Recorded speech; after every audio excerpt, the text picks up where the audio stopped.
우리 하나님 말씀 창세기 12장 1절에서 9절까지 같이 교도하겠습니다. 여호와께서 아브라함에게 이르시되 너는 너의 고향과 친척과 아비집을 떠나 내가 네게 보여줄 땅으로 가라. 내가 너로 큰 민족을 이루고 내게 복을 주어 내 이름을 창대하게 하리니 너는 복이 되리라. 너를 축복하는 자에게는 내가 복을 내리고 너를 저주하는 자에게는 내가 저주하리니 땅의 모든 족속이 너로 말미암아 복을 얻을 것이라 하신지라. 이에 아브라함이 여호와의 말씀을 따라갔고 너도 그와 함께 갔으며 아브라함이 하나님을 날 때에 75세였더라. 아브라함이 그의 아내 사레와 조카 롯과 하란에서 모은 모든 소유와 얻은 사람들을 이끌고 가나안 땅으로 가려고 떠나서 마침내 가나안 땅에 들어갔더라.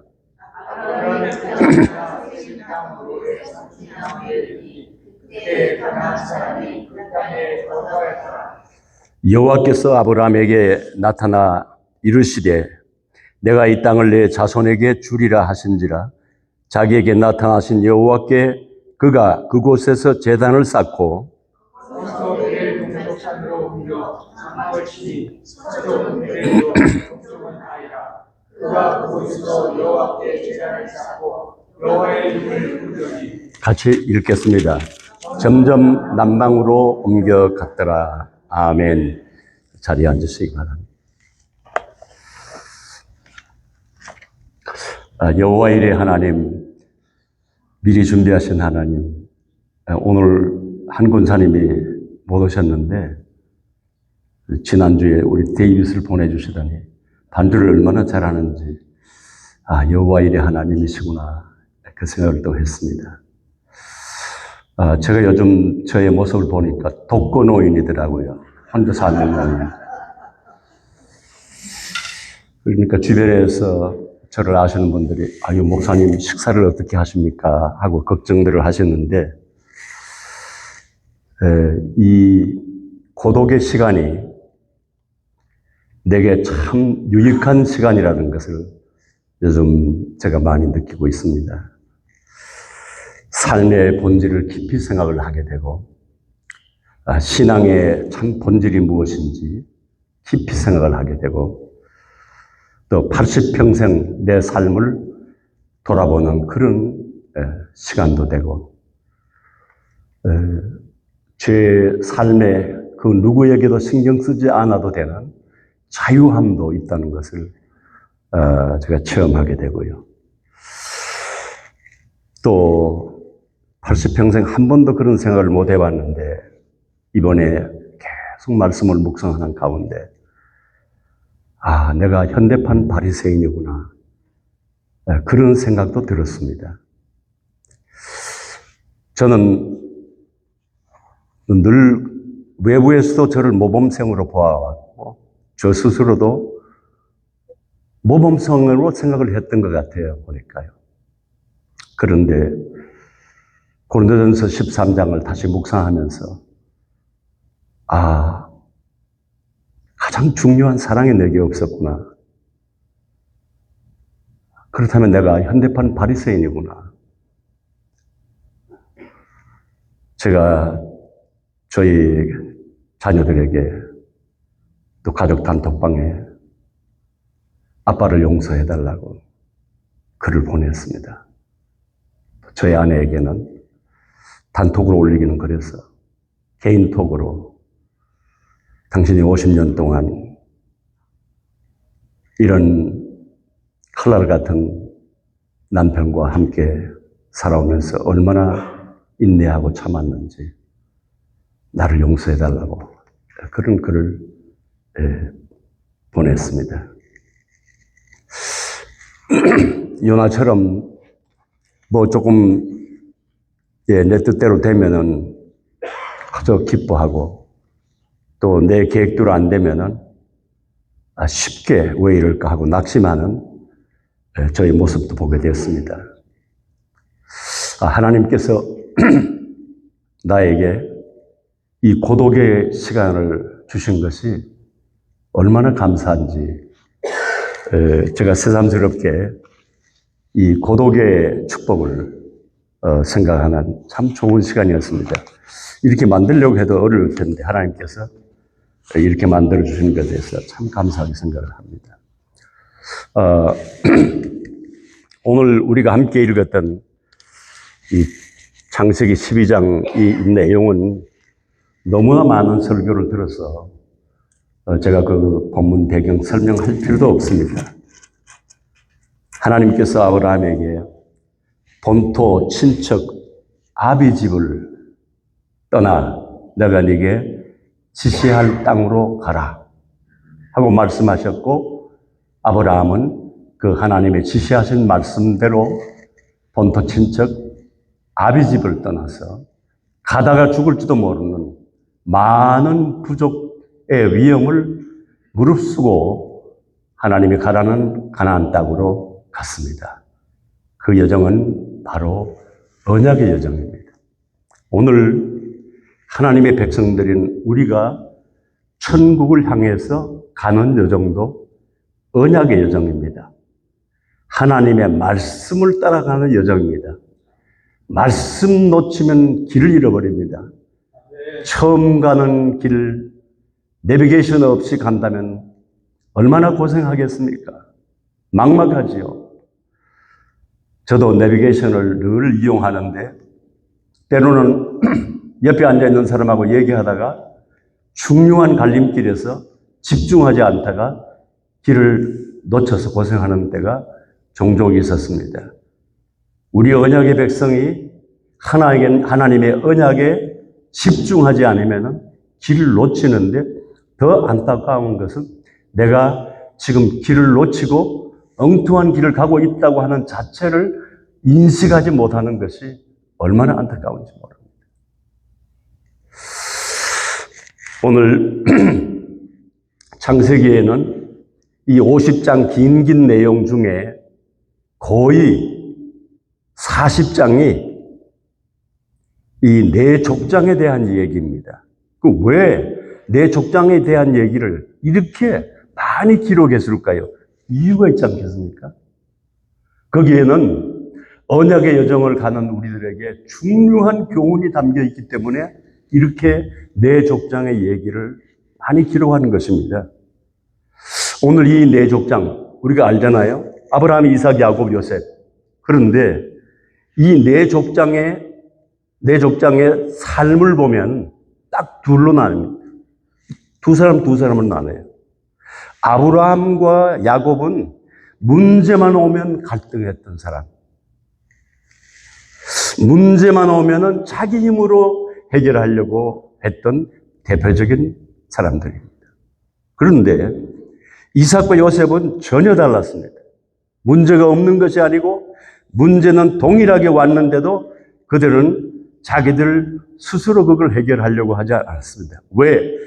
이 문제 속에도 하나님의 계획이 있다고 하는 하나님의 절대 주권을 믿는 믿음을 가졌기 때문에 자기들이 이 문제를 해결하려고 하지 않았습니다.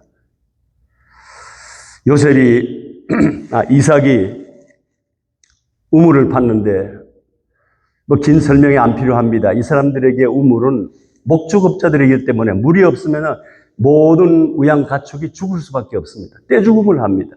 그러니까 이 물은 생명과 같은 것입니다. 이 중동 지역에 8개월 이상 비가 오지 않은 그 중동 지역, 이스라엘 가나안 땅, 얼마나 물이 귀한지 이스라엘은 지금도 이슬을 강우량으로 계산한다고 합니다. 그러니까 우물이 얼마나 중요합니까? 이 목축업자들에게. 그런데 우물이 잘 나는 이제 그것을 찾아가지고 우물을 팠습니다. 어떻게 합니까? 이웃 부족들이 여기 원래 우리 땅이야, 내놔.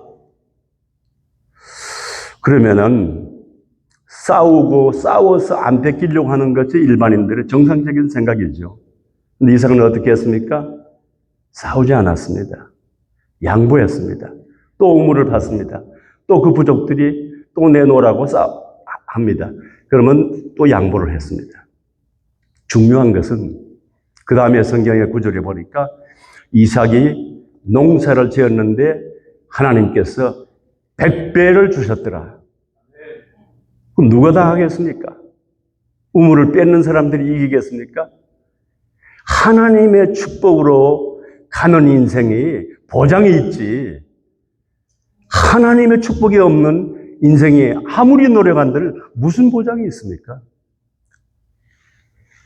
요셉은 자기를 죽이려고 했던 이 형들, 어려서부터 늘 그 눈빛이 자기를 싫어하는 그 형들을, 미워했던 그 형들, 그리고 죽이려고 했던 그 형들, 그리고 나를 팔아먹었던 그 형들을 보복할 수 있는 좋은 기회가 왔지만은 보복하지 아니했습니다. 그리고 오히려 아버지가 죽은 다음에 이제 우리가 당할 차례라고 형님들이 두려워할 때에 오히려 요셉은 눈물을 흘리면서 형님들이 이곳에 보낸 것은 형님들이 보낸 것이 아니고 여호와 하나님께서 이때를 위해서 나를 먼저 보내신 것입니다.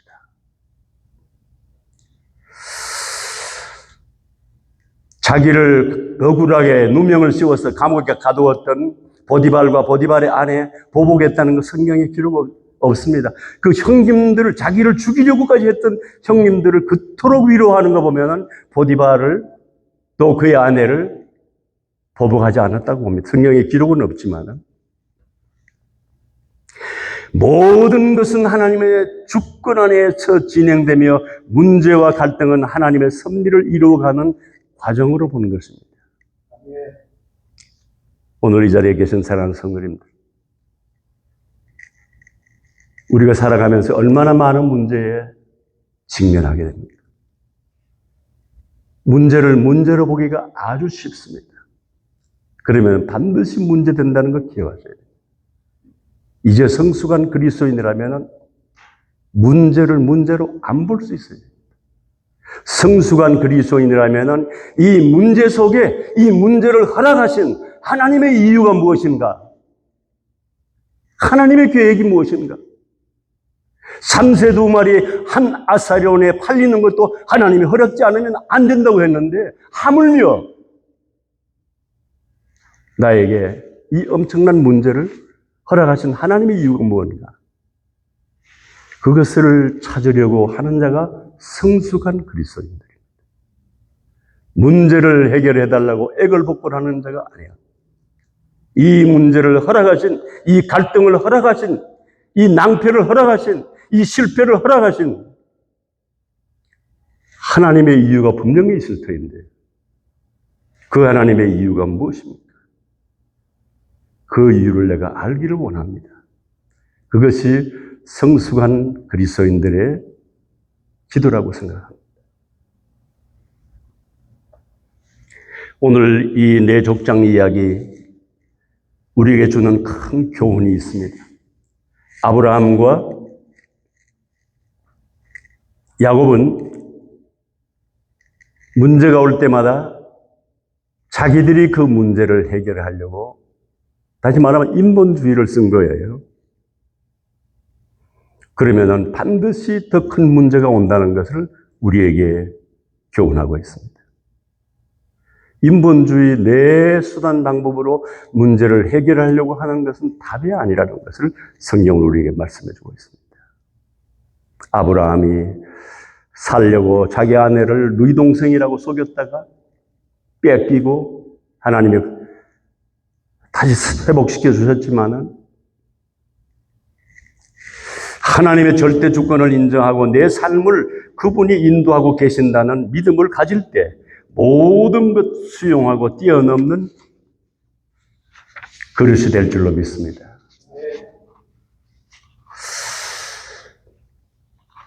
계약과 언약은 근본적으로 다릅니다. 오늘 설교 제목이 언약의 여정인데 오늘 우리가 꼭 하나 이거 짚고 넘어가야 될 것은 계약과 언약이 다르다는 것을 우리가 확인하고 가야 되겠습니다. 계약은 어느 한편이 계약대로 안 지키면은 그 계약 취소됩니다. 그런데 우리 성도들이 살아가면서 세상에서 모든 주고받고 사고 팔고 하는 것이 계약 관계로 이루어져 왔기 때문에 우리에게도 계약 개념이 자리를 잡고 있어서 하나님하고 우리 관계도 계약으로 이해할 때가 많아요. 예를 들면은 우리가 기도하는데 이거 기도했는데 응답이 안 오는 거예요. 그러면 우리는 우리의 모드가 언약의 모드로 돌아가는 것이 아니라 계약의 모드로 돌아갑니다. 그러면 그렇지. 내 기도가 부족한데, 내 믿음이 부족한데, 내가 남이 알지 못하는 죄가 많잖아. 그러니까 응답이 없는가 봐. 물론 그럴 수도 있습니다. 그러나 많은 경우에 하나님과의 관계도 계약 개념으로 생각하기 때문에 거기에 빠지는 거예요. 자, 보세요. 우리 예를 들어 봅시다. 우리 자녀들이 뭘 우리에게 요구하는데, 저건 영 평소에 하는 꼬라지를 보면 마음에 안 들어. 그럼 우리가 응답을 안 합니까? 그럼 우리가 그들을 도와주지 않습니까? 인간인 우리도 그렇게 하는데 하물며 하나님 그렇지 않습니다. 성경에 뭐라고 말씀했습니까? 저 공중의 새를 보라, 들의 백합화를 보라. 공중의 새도 먹이시고 들의 백합화도 입히시는 아버지 하나님께서 하물며 너희일까 보냐. 그렇게 말씀하셨잖아요. 또 누가복음에 뭐라고 예를 들었습니까? 둘째 아들 아버지의 것을 기어코 내게 줄 분깃을 유산을 달라고 뺐다시피 해서 외국에 나와서 다 허랑방탕하고 다 탕진하고 병들어서 빈몸으로 돌아올 때에 아버지가 나를 받아주기만 한다면 내가 품꾼으로 일하겠습니다. 아버지는 병든 아들 오기를 날마다 기다리다가 저 동네 밖에 허름한 거지가 아무래도 아들 같아. 가서 만나보니까 아들이야. 나를 품꾼으로 아버지 써주소서. 내가 아버지 앞에 너무 죄를 많이 졌습니다. 아버지는 무슨 소리냐. 죽은 줄 알았더니 내가 살아왔는데 무슨 품꾼이냐.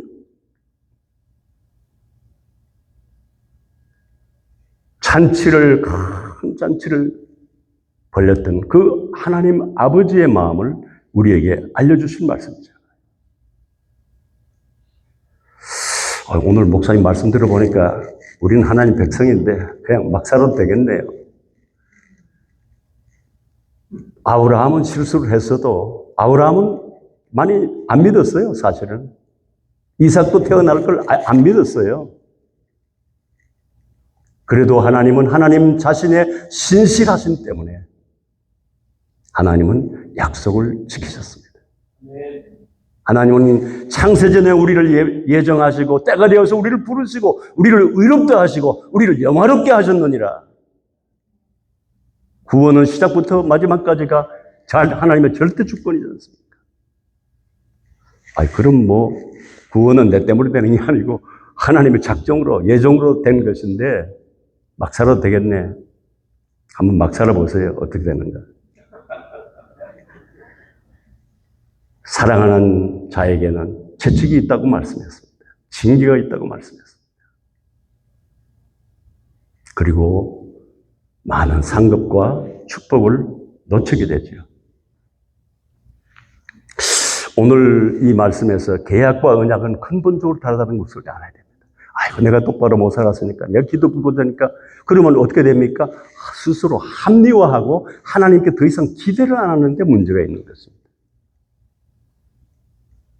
끝까지 기대를 하고 기도하는 믿음이 있어야 되는데 내 스스로가 합리화하고 안 되는가 봐. 그게 마귀가 이용하는 기회인 것입니다.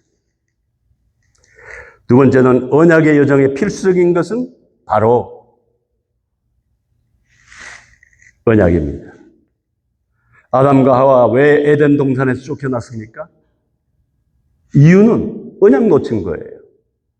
창세기 2장 17절에 네가 선악을 알게 하는 과일을 먹는 날에는 정령 죽으리라. 또 우리 지금 번역으로는 반드시 죽으리라. 그럼 몰랐겠어요? 그보다 더 무서운 경고가 어디 있습니까? 죽는다고 했는데, 그것도 반드시 죽는다고 했는데 그 무서운 경고, 그거 모르겠습니까? 그걸 알고도 왜 먹었죠? 뱀이 와서 물을 때에 하와의 대답이 뭡니까? 죽을까 하노라. 정령 죽는다, 반드시 죽는다고 했는데 죽을까 하노라. 언약에 대해서 벌써 희미한 생각이 들어갔습니다. 그게 마귀에게 기회가 준 것입니다. 기회가 된 것입니다. 우리 언약의 여정에 필수적인 것은 바로 언약이라는 것입니다. 하나님 말씀. 우리가 하나님의 인도를 받는다, 하나님의 인도받는다. 뭘로 인도받습니까? 말씀으로 인도받지 않습니까?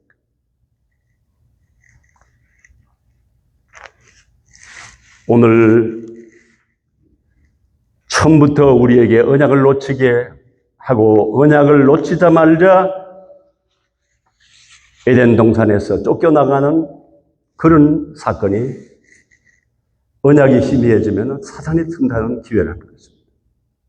이스라엘 백성들을 출애굽의 기적을 체험했으니까 하나님이 얼마나 위대한 분이라는 것을 몸소 체험했잖아요. 그런데 왜 가나안 땅 입구에서 약속의 땅 그 입구까지 와서 원망불평하고 약속의 땅에 못 들어가고 멸망했습니까? 그 이유 한 가지, 언약 때문입니다. 여호수아 갈렙은 언약의 관점으로 보았는데 열정탐꾼들은 언약의 관점으로 보는 것이 아니라 자기들의 관점으로 봤잖아요. 저도 이스라엘에 몇 번 갔지만은 열정탐꾼의 말이 현실적으로 맞는 말이에요. 근데 결과가 뭡니까? 이스라엘 백성들은 약속의 땅에 못 들어갔죠. 신명기 6장 4절, 9절, 11장 18절에서 20절까지 언약을 놓치는 것이 왜 문제인가? 바로 그때 사탄의 통로가 되고 마귀의 유혹에 넘어갈 수밖에 없기 때문에 언약을 놓치면 안 된다는 거예요. 말씀을 놓치면 안 된다는 겁니다. 그래서 신명기 6장 6절 이하에 보니까 오늘 내가 네게 명하는 이 말씀을 너는 마음에 새기고 손목에 매어 기호를 삼고 미간 즉 이마에 붙이고 집 문설주와 바깥문에 기록하라. 그리고 자녀들에게 밤낮으로 자녀들에게 이것을 가르치라고 말씀했습니다. 왜 그럴까요? 언약의 백성은 언약 놓치면 잘못 가는 거예요. 언약의 백성은 언약 놓치면 망하는 겁니다.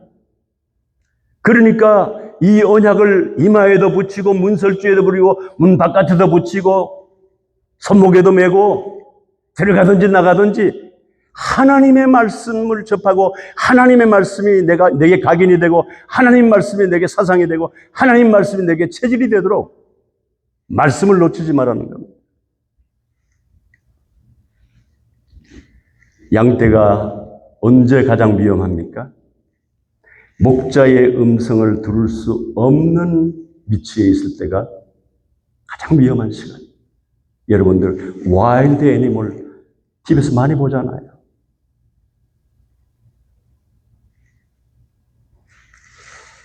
제가 어릴 때 아버지가 양을 초등학교 5학년 때 사주셔가지고 학교 갔다 와서 양 목줄을 메고 이제 앞산에 시골에 살았으니까요.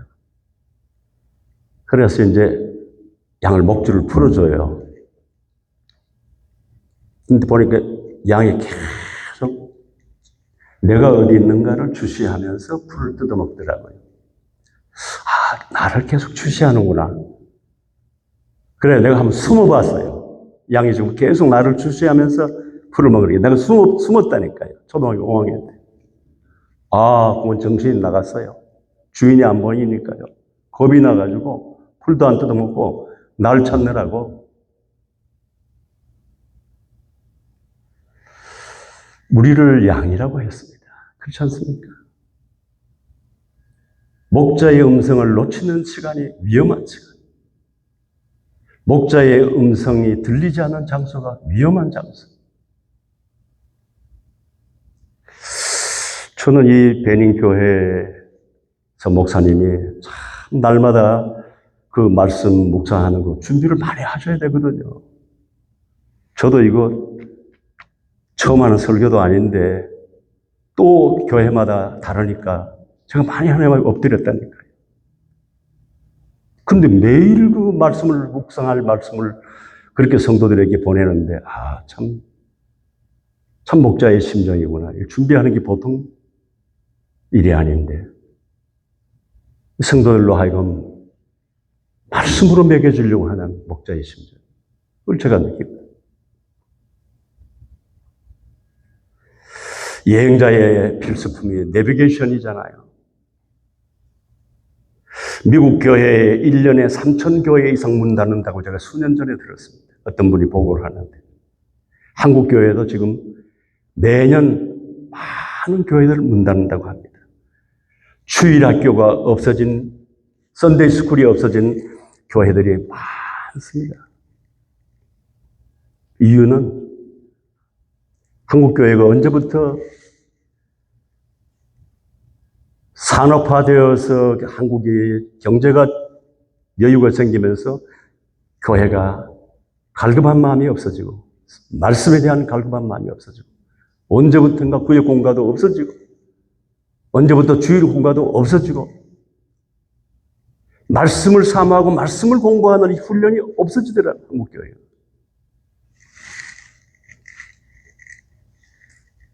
신앙생활은 영적 싸움이요, 영적 전쟁이라고 에베소 6장 10절에 18절에 분명히 말씀했습니다. 우리의 씨름은 혈과 육이 아니요 하늘에 있는 악한 영들에게 관함이라. 악한 영들과의 싸움, 우리 신앙생활. 그럼 우리 무장이 필요하잖아요. 말씀의 검, 진리의 검, 말씀으로 의의 방패를 삼고 구원의 툭을 쓰고 구원의 확신을 가지고 어떻게 우리가 마귀와 대적해야 될 것을 에베소 6장에 자세히 말씀하지 않습니다. 많은 사람들을 우리가 이 말씀의 기도와 이 말씀으로 훈련을 받는다면 우리는 분명히 우리 가문과 우리 후대를 살릴 수가 있고, 그리고 많은 사람들을 도우고 많은 사람들을 살릴 수 있는 그런 영향력 있는 하나님의 일꾼들이 될 줄로 믿습니다. 하나님은 지금도 그런 자를 찾고 있습니다. 그 한 사람을 하나님은 지금 찾고 있습니다. 요셉과 같은 그런 인물들. 많은 사람들이 지금 죽어가고 있는데 그 사람들을 살릴 수 있는 영적인 사람, 훈련된 사람, 성숙한 그리스도인. 하나님은 지금 이 시대에 그런 자를 찾고 있지 않습니까? 마지막으로 이 언약의 여정의 총착지는 영원한 본향 천국입니다. 저 그리스도인들을 이제 만나보면은 우리가 죽으면 천국 간다는 것 다 알고 있어요. 그거 부정하는 사람 아무도 없어요. 더 놀라운 것은 거기 가서 영원히 살 텐데 여기는 나그네라는 거 다 아는데 관심이 거기 있지 않아요. 여기 있어요. 놀랍게도 대부분의 그리스도인들이 거기 가면 영원히 살고 여기는 잠깐이라는 거 아는데 날마다 삶의 관심은 거기에 있지 않아요. 여기에 있어요. 참 놀라운 일이에요. 다 알고 있는데. 그리고 너희가 행한 대로 상을 받는다고 성경에 여러 곳에 상에 대한 말씀을 했는데 영원한 거기 가서 잘 살아야지. 그렇지 않습니까? 여기서 잘 살면 물론 좋지요. 우리가 잘 산다는 의미가 많이 가졌다가 아니라 말씀대로 사는 것이 잘 사는 거잖아요. 하나님의 뜻대로 사는 게 잘 사는 거잖아요. 예삼, 인삼 또 많이 가진 사람 많은데 우리보다도 100배, 1000배 더 많이 가지고 있는데 잘 사는 겁니까?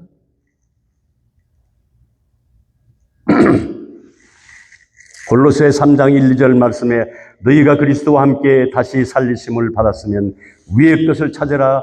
위의 것을 생각하고 땅의 것을 생각지 말라. 그리스도와 함께 다시 살리심 받은 구원받은 우리잖아요.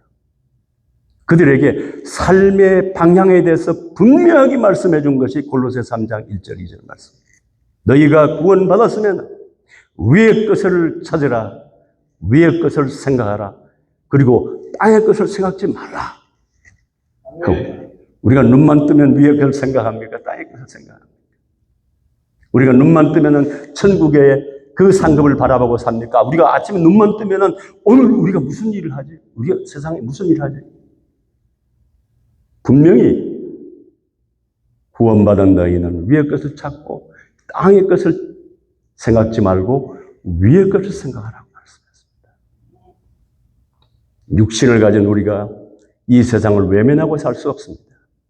이 세상을 무관심하고 살 수 없습니다. 그러나 삶의 방향과 우리의 가치관과 우리의 우선순위는 세상과 달라야 된다고 생각합니다. 세상 사람들과 똑같다면 무슨 그리스도인 삶이 되겠습니까? 안 되는 거죠. 마태복음 6장 33절에 하나님의 소원, 너희는 먼저 그의 나라와 그의 의를 구하라. 그리하면 이 모든 것을 너희에게 더하시리라. 여기는 영적인 것과 또 세상에 우리의 삶의 육신적인 것도 다 포함된다고 생각합니다. 먼저 그의 나라와 그의 의를 구하라. 제가 언제부터 이 말씀 묵상하다가 먼저 그의 나라와 그의 의를 구하라. 무슨 또 주석학자들이, 성경학자들이 해석한 내용도 모르는 바 아니고 알고 있지만은 제가 이 말씀을 통해서 새로운 기도 제목이 생겼습니다. 하나님의 소원이 나의 소원, 하나님의 뜻이 나의 뜻, 하나님의 계획이 나의 계획이 되게 하옵소서. 내 삶의 방향이 눈에 보이는 세상이 아니라 내 삶의 방향이 눈에 안 보이지만 여호와 하나님, 나를 구원하신 삼위 하나님을 바라보고 내가 살아야 될 이유, 내가 오늘 하루를 살아야 될 이유, 하나님이 생명 연장해 주셔서 5년 더 산다면 5년 살아야 될 이유, 너희는 먼저 그의 나라와 그의 의를 구하라. 하나님의 나라, 하나님이 원하시는 하나님의 소원, 하나님의 뜻, 하나님의 계획이 나의 것이 되게 하옵소서. 언제부턴가 그 기도를 계속 아침에 걸으면서도 그 기도,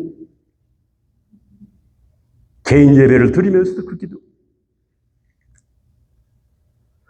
목사님 이제 욕심 놓으세요. 나이 80인데 뭐 자꾸 이제 남미에 가서 뭘 하려고 합니까? 이제 건강이나 잘 챙기세요.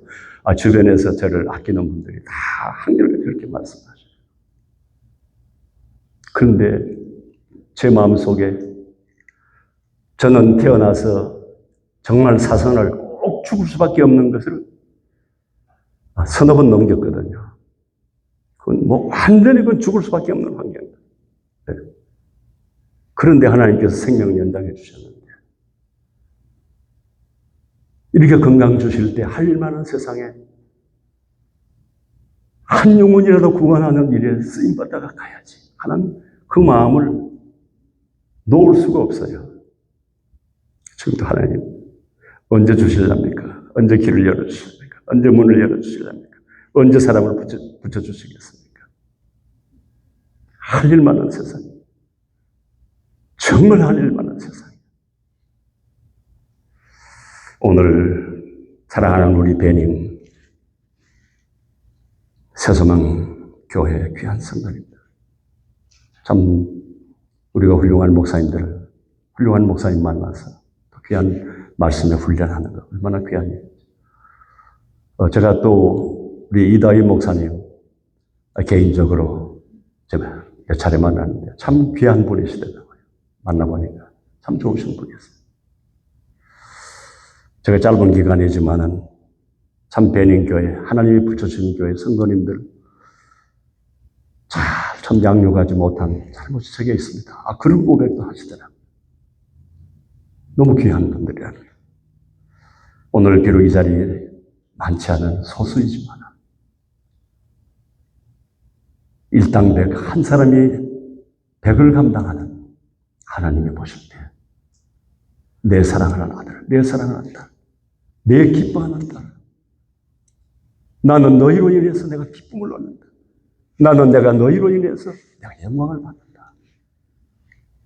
그런 주인공들이 되시기를 주의 이름으로 축원합니다. 살아계신 우리 아버지 하나님, 은혜를 감사합니다.